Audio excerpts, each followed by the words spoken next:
saya mendapat berbagai laporan tentang dugaan kecurangan dalam tahapan pemilu. Yang penting masyarakat jangan terprovokasi. Akan ada hukuman tindakan pidana ataupun teguran dari pimpinannya.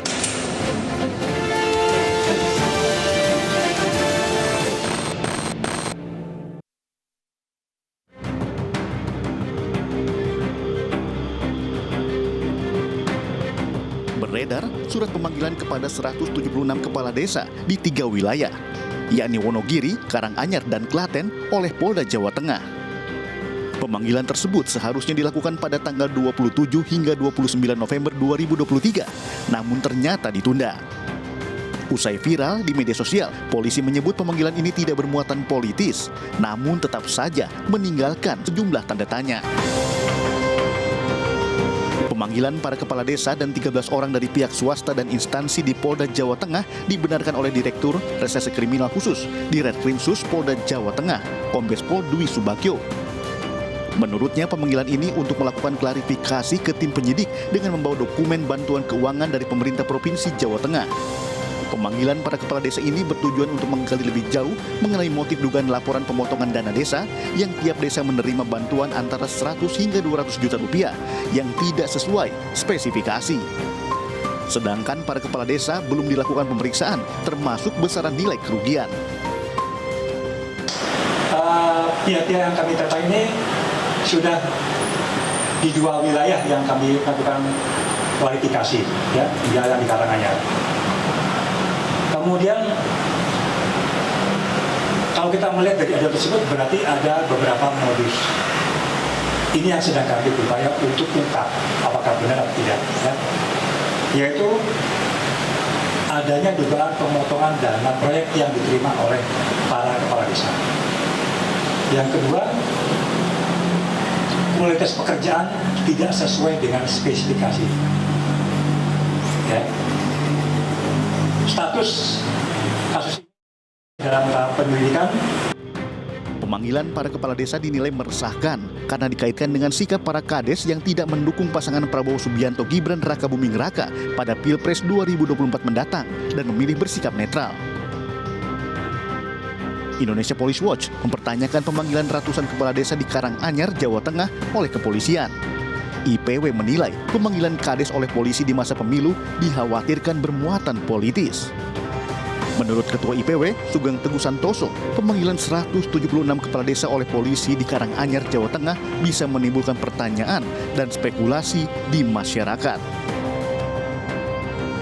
Tindakan pemanggilan ini sangat riskan, dinilai politis oleh pihak-pihak tertentu karena Kabupaten Karanganyar, Boyolali, dan Klaten adalah wilayah-wilayah kantong PDIP. Panggilan saat ini bisa dinilai sebagai satu tindakan yang sifatnya politis, bukan penegakan hukum semata terkait dengan usutan kasus dugaan korupsi dana desa. IPW menyarankan agar Polda Jateng menunda proses pemeriksaan ini sampai dengan selesainya pemilu 2024. Hingga saat ini, tim penyidik masih menunggu kedatangan sejumlah kades di wilayah Kabupaten Wonogiri, Karanganyar, dan Klaten untuk dilakukan klarifikasi. Dari Semarang, Jawa Tengah, Kristadi, tim iNews melaporkan. Pemirsa, 176 kepala desa rencananya dipanggil kepolisian daerah Jawa Tengah untuk dimintai keterangan dalam pertanggungjawaban dana desa. Indonesia Police Watch mempertanyakan agenda pemeriksaan tersebut yang diduga syarat muatan politik Pilpres 2024. Betulkah demikian? Mendadak periksa kades jelang pemilu. Ada apa? Kita akan bahas bersama dengan narasumber kami. Sudah hadir di studio bersama kami Sekretaris Dewan Nasional Setara Institut, Romo Beni Sutedjo. Selamat malam, Romo. Selamat malam. Ya. Kami juga bergabung melalui sambungan Zoom dengan Ketua IPW Indonesia Police Watch, Bung Sugeng Teguh Santoso. Selamat malam, Mas Sugeng. Saya ke Romo Beni terlebih dulu ya, sambil menunggu sambungan bersama dengan Bung Sugeng. Apa tanggapan Romo Beni mengenai rencana pemeriksaan kepala desa yang dikaitkan ini dengan kepentingan politik 2024? Ya kalau kita melihat kan kenapa baru sekarang ya, kok nggak dulu gitu loh. Jadi ada publik melihat ada kecurigaan bahwa jangan sampai pemeriksaan ini ada agenda tersembunyi. Dan itu yang oleh publik dicium. Sehingga apa yang dikatakan Mas Sugeng itu sangat tepat. Lebih baik ditunda dulu sampai selesai pemilu. Supaya tidak ada konflik kepentingan dan interest. Oke, Anda menduga ada agenda tersembunyi juga? Ya kalau kita melihatnya kan mengapa harus sekarang? Ini kan secara rasional ya. Apalagi kita melihat Jawa Tengah itu kandang salah satu partai yang cukup kuat kan. Iya. Yaitu PDIP kan. Nah di situ jangan sampai kesan publik itu melihat seolah-olah ada politik penundukan. Politik penundukan itu adalah politik di mana para kepala desa itu merasa dia takut. Lah ini kan nggak sehat gitu loh. Padahal kita berharap pemilu ini penuh kegembiraan, pemilu ini penuh transparan, pemilu ini penuh kejujuran, sehingga menurut saya jangan sampai proses-proses itu dicederai. Bukankah kemudian halnya penegakan hukum itu tidak pandang waktu? Bahwa yang kaitannya dengan dugaan penyalahgunaan jabatan apalagi keuangan negara ini kaitannya dengan pertanggungjawaban dana desa, ini seharusnya bisa diperiksa kapan saja. Lah ya, pertanyaannya kenapa dulu kok tidak ada pemeriksaan? Kan logika akal sehatnya begitu kan. Lah kok tiba-tiba barangkali temuannya baru dirasa sekarang. Lah kalau toh temuannya itu ada, itu kan ada asas praduga tak bersalah kan. Harus ada pembuktian, harus ada semacam apakah ada investigasinya. Jadi kan harus dilihat dulu konteksnya lebih luas gitu. Nah, tapi kita melihat jangan sampai ini aroma politik itu cukup kuat. Jangan sampai. Lah itu publik kan berharap bahwa kejadian-kejadian ini bukan bagian dari agenda tersembunyi. Dan kalau itu dirasakan kesan oleh publik sangat kuat, maka kan publik menjadi kehilangan trust. Jadi penegakan hukum oke. Tapi penegakan hukum itu jangan memandang bulu, jangan diskriminatif. Maka penegakan hukum itu memiliki yang disebut menghargai asas praduga tak bersalah tetapi equal, kesamaan.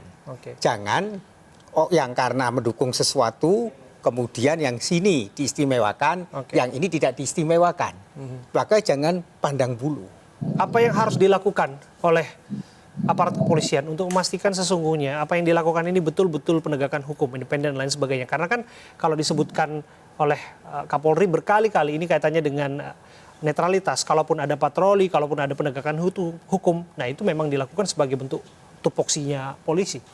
Ya netralitas itu kan harus bisa dilihat antara satu kata perbuatan yang sama.